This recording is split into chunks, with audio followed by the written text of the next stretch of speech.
Hello, Oliver James here. Welcome to Ollie Talks Wrestling, and these are my predictions for tonight's WWE Clash in Paris, PLE. There is now 6 matches on the card because a match was made on SmackDown last night. Last night, 2 momentum nights ago. So yeah, I'm giving my predictions for it without any further ado. But before I get into it, please like the video, comment your predictions as well, and play along like I did for the SummerSlam ones. You know, I did my predictions. I think I got 9 out of 12, which was incredible. You know, so you can comment yours. We can play along, and you know, as I said, I would have done a SummerSlam review and revealed how much I got. I never got round to doing that, but I will do it for the Clash in Paris one. I will give a review on it and how many I got right out of the 6, so you can join in as well. And if you're new, please subscribe to the channel. Without any further ado, let's get into it. The first match I will talk about is the World Heavyweight Championship match, Fatal 4-Way. Seth Rollins defending his belt against Jey Uso, CM Punk, and LA Knight. Yeah! I'll say now, out of all of the title matches on there, I don't see a title change. I think that happened on SmackDown when they gave it to Sami Zayn over Solo Sikoa to become the new United States champion. So yeah, I don't see a title change, which is unfortunate. I want LA Knight to win, or Punk, but Knight more. So yeah, the vision will obviously interrupt in the match, and potentially a new member. It would be class if it's like Austin Theory or something, but yeah, I think a new member will join potentially, or he will somehow, you know, Bronson and Braun Breaker will somehow interfere and just make Seth Rollins retain, and it just continues this boring feud with probably Punk, and boring 20-minute opening segments to Raw with the Vision. But yeah, I've gone with Seth Rollins to retain. The next match I've gone with is John Cena against Logan Paul. John Cena has buried him for the last 2 weeks on SmackDown in the promos, but that's more John Cena putting Logan Paul over, because obviously John Cena's leaving in like 3 months. Logan Paul is going to be here for years. He's going to be a main star. You know, he's already a US champion, or a former US champion. How much I want John Cena to win, I think, you know, and this could be where I may get my only prediction wrong. I see Logan Paul beating John Cena through Brock Lesnar interference. I want Cena to win clean, and then Lesnar, you know, will probably come out afterwards like he did at SummerSlam. But, you know, just to add, you know, the intrigue and the hatred and the absolute, you know, heel heat Brock and Logan Paul would get is if Logan Paul pins John Cena clean via like a Brock Lesnar interference, or like ref thing is turned F5, Logan Paul comes in, probably gets him up for like the pulverizer or just the you know, knockout punch or something, and pins him 1, 2, 3. So unfortunately, you know, I've got Logan Paul to beat John Cena. The next match is the Women's Intercontinental Championship match, Becky Lynch against Nikki Bella.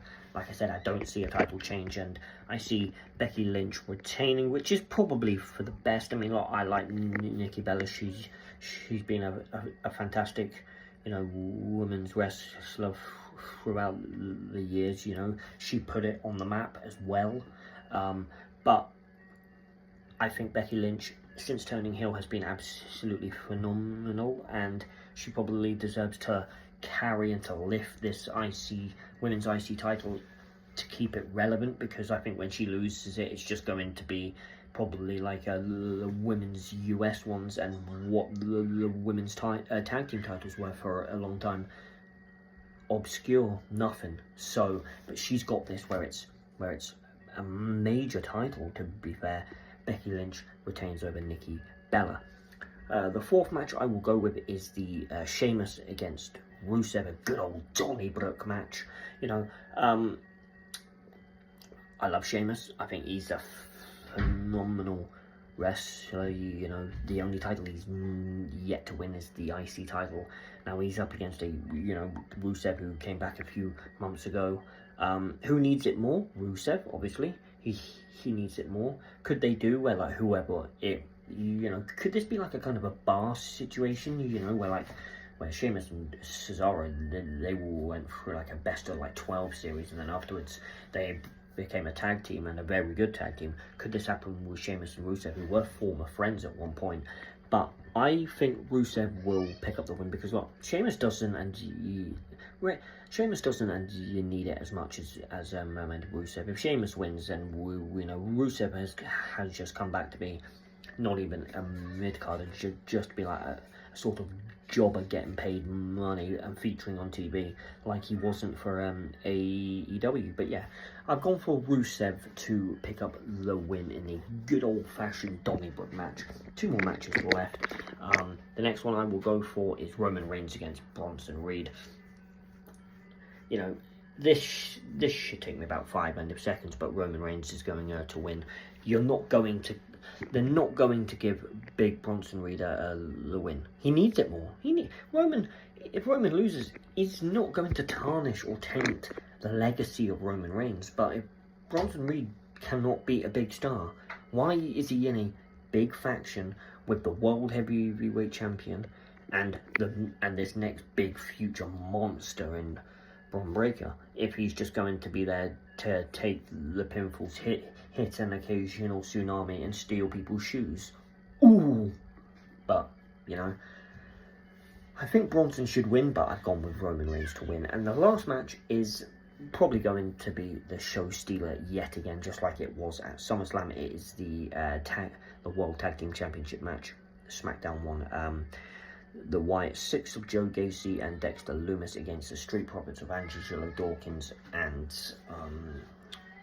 Montez Ford. Sorry, I had that.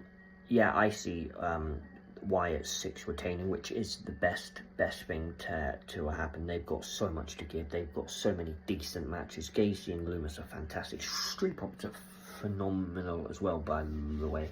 But I just think, you know, that the Y6 have to retain, and they will.